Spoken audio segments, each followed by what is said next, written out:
दोस्तों, चंद्रबाबू नायडू नरेंद्र मोदी के लिए टेढ़ी खीर बन चुके हैं और अब अचानक से ही नरेंद्र मोदी ने चंद्रबाबू नायडू के बेटे को मिलने के लिए बुला लिया है। नारा लोकेश को मिलने के लिए आखिर क्यों बुलाया गया है, इसके पीछे की इनसाइड स्टोरी क्या है, ये सब समझेंगे, जानेंगे। चंद्रकांत जी, आखिर नारा लोकेश को मिलने के लिए नरेंद्र मोदी ने क्यों बुलाया है? देखिए, नारा लोकेश चंद्रबाबू नायडू के बेटे हैं और नरेंद्र मोदी इस बात को बखूबी जानते हैं कि जो टीडीपी है उसमें जो ज़्यादातर फैसले हैं वो नारा लोकेश लेते हैं।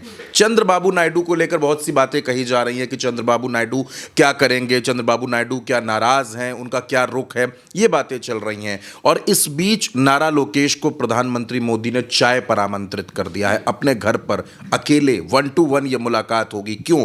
क्योंकि नारा लोकेश के पास, उनकी पार्टी के पास 18 सांसद हैं, लोकसभा और राज्यसभा मिला करके। नायडू साहब से कई दफ़ा बातचीत हो चुकी है। वो तो यही कहते हैं कि नहीं, हम आपके साथ हैं और हम पूरी ताकत से आपके साथ खड़े हैं।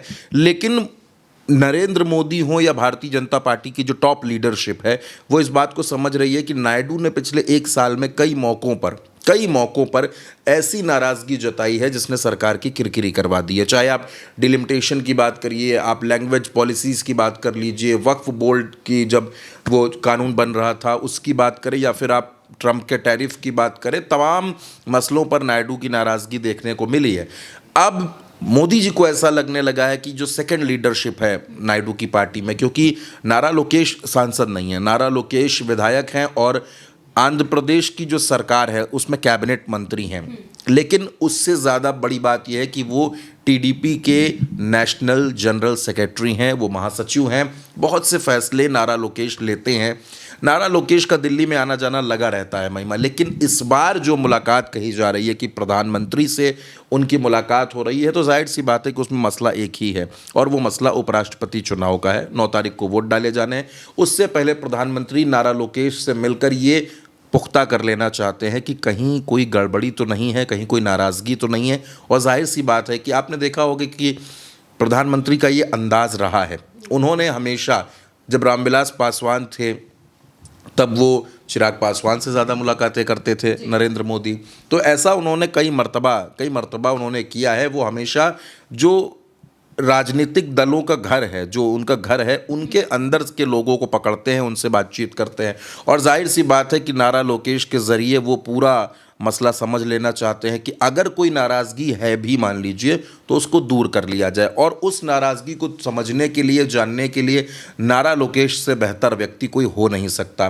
दक्षिण भारत के जो तमाम पत्रकार हैं जो दक्षिण भारत की राजनीति पर नज़र रखते हैं, वो ये कहते हैं कि नारा लोकेश आने वाले समय के मुख्यमंत्री हैं। चंद्रबाबू नायडू के बाद उनकी राजनीतिक विरासत को लोग नारा लोकेश के तौर पर देखते हैं। और नारा लोकेश आंध्र प्रदेश, तेलंगाना, इन जो दोनों राज्य हैं, यहाँ पर उनकी सक्रियता लगातार बनी रहती है। सांसदों से वो संपर्क में रहते हैं, जो सांसद हैं उनसे डायरेक्ट उनका कांटेक्ट रहता है, वो उनसे बातचीत करते रहते हैं। तो मोदी जी को ये मुफीद लगा कि नारा लोकेश के साथ बैठकर पूरी स्थिति समझ ली जाए और 9 तारीख से पहले ये जो 18 वोट हैं, जिन पर सबसे ज़्यादा डाउट है, क्योंकि आप देखिए 2 बातें इसमें बड़ी अहम हैं।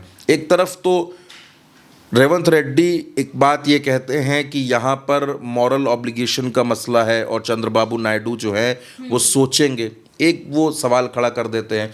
दूसरी तरफ जो बात कही जा रही है कि रेवंत रेड्डी जो हैं वो नारा लोकेश के अच्छे मित्र हैं। मतलब कुछ सियासी तौर पर चेले तो नायडू साहब के हैं, लेकिन उनकी मित्रता जो है नारा लोकेश और रेवंत रेड्डी में तगड़ी मित्रता है, मतलब अच्छी दोस्ती है, मजबूत दोस्ती है। तो ऐसे में भी नारा लोकेश एक इम्पॉर्टेंट किरदार हो जाते हैं, क्योंकि अगर नारा लोकेश से कोई कांटेक्ट रेवंत रेड्डी ने किया होगा, किसी तरह की बातचीत हुई होगी, कुछ तो ऐसा हुआ होगा जिसके बाद अचानक नायडू को छोड़ के मोदी जी नारा लोकेश को पकड़ रहे हैं। या फिर कहीं ऐसा तो नहीं कि नारा लोकेश के ज़रिए आंध्र प्रदेश को कोई बड़ी सौगात देने पर बातचीत हो कि आप इस चुनाव में साथ रहिए और इसके बाद हम आंध्र प्रदेश को ये बड़ी सौगात देंगे। तो बेसिकली सवाल ये है कि आखिर ये कौन सी डील है? क्या ये उपराष्ट्रपति चुनाव से पहले एक मन टटोलने की कोशिश है, या फिर ये नारा लोकेश के ज़रिए नायडू जी को ये संदेश देने की कोशिश है कि आप हमारे साथ रहिए और आपके राज्य के लिए जो भी बेहतर होगा, जो भी सपोर्ट होगा, वो केंद्र सरकार करेगी? क्योंकि देखिए महिमा, मैं ये नहीं कह रहा कि इस चुनाव में एनडीए के प्रत्याशी की हार हो जाएगी, लेकिन ये चुनाव थोड़ा सा टिपिकल हो गया, और टिपिकल अगर किसी व्यक्ति की वजह से है तो उनका नाम चंद्रबाबू नायडू है। चंद्रबाबू नायडू पर सबसे ज़्यादा प्रेशर है, चाहे वो एनडीए की तरफ से आप कह लीजिए, चाहे इंडिया की तरफ से कह लीजिए। अब आपके मन में, आपके जहन में ये सवाल होगा कि प्रेशर कैसे है, तो प्रेशर कुछ ऐसे है कि रेड्डी साहब उनके पुराने मित्र हैं, पुराने दोस्त हैं, और दोनों ने एक दूसरे के उस दौर को देखा है जो संघर्ष का दौर था। दूसरी बात यह है कि तेलुगु अस्मिता का सवाल है, जिसकी तरफ बार बार रेवंत रेड्डी इशारा कर रहे हैं, और उससे भी बड़ी बात यह है कि चंद्रबाबू नायडू खुद थोड़े से कंफ्यूज हैं, उनको समझ में नहीं आ रहा कि करना क्या है, क्या करें, वोट दें, इधर दें, उधर दें, और क्योंकि सरकार में हैं, मुख्यमंत्री भी हैं, और दूसरी तरफ केंद्र सरकार की जो मजबूत बैसाखी है वो चंद्रबाबू नायडू हैं। अगर चंद्रबाबू नायडू गड़बड़ा गए, अगर चंद्रबाबू नायडू का मिजाज बदल गया तो नरेंद्र मोदी की सरकार पर खतरा आ जाएगा, लेकिन फिलहाल ऐसा कुछ नहीं है। लेकिन नारा लोकेश के ज़रिए ये कंफर्म करने की, ये साधने की, ये टटोलने की कोशिश है कि उस दिन, यानी 9 तारीख को, जिस दिन वोट डाले जाएंगे उपराष्ट्रपति चुनाव के लिए, उस दिन कोई गड़बड़ ना होने पाए, और नारा लोकेश उसके लिए सबसे सटीक आदमी है। मोदी जी पूरी पॉलिटिक्स को, पूरे जो मन की स्थिति है टीडीपी के सांसदों की, एक एक चीज़ को समझ लेना चाहते हैं, ताकि उस दिन के लिए कोई कमी ना रह जाए। और आप देख रही हैं कि लगातार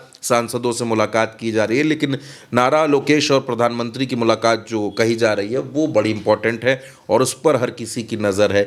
तो अब ऐसे में आपको ये देखना पड़ेगा कि इस मुलाकात के बाद क्या निकलता है, और अगर इस मुलाकात के बाद सब कुछ ठीक रहता है तो आप ये मानिए कि आने वाले वक्त में आपको ये खबर भी मिलेगी कि आंध्र प्रदेश के लिए कुछ बड़ा केंद्र सरकार ज़रूर करेगी, और उसी के चलते ये मुलाकात भी है। जाहिर सी बात है कि मौका है नायडू के पास अपनी बात मनवाने का, अपनी बात कहने का। अब नायडू साहब अगर खुद मिलने जाते प्रधानमंत्री से तो सियासी गलियारों में और पत्रकारों के बीच में बड़ी खबरें होती, तमाम बातें होती, तो उन्होंने बेटे को भेजा है कि तुम जाकर के बात करो। हो सकता है ये भी इसके पीछे वजह हो कि कई बार संकोचवश नायडू अपनी बात ना रख पाते हो तो नारा लोकेश अपनी सारी बात रख देंगे। बेसिकली ये मुलाकात बहुत इंपॉर्टेंट है, बहुत इंपॉर्टेंट है, और राजनीतिक गलियारों में ये बड़ी हलचल वाली खबर है। बिल्कुल, यानी कि नायडू तक पहुंचने के लिए नरेंद्र मोदी ने नारा लोकेश का सहारा लिया है, और इनसे ये जो मुलाकात होगी ये बहुत अहम मुलाकात, बहुत ज़रूरी मुलाकात होने वाली है। मुलाकात के बाद क्या चीज़ें निकलती हैं ये जानना बहुत ज़रूरी होगा। फिलहाल के लिए मेरे साथ इस चर्चा में इतना ही। आप देखते रहिए उल्टा चश्मा यूसी।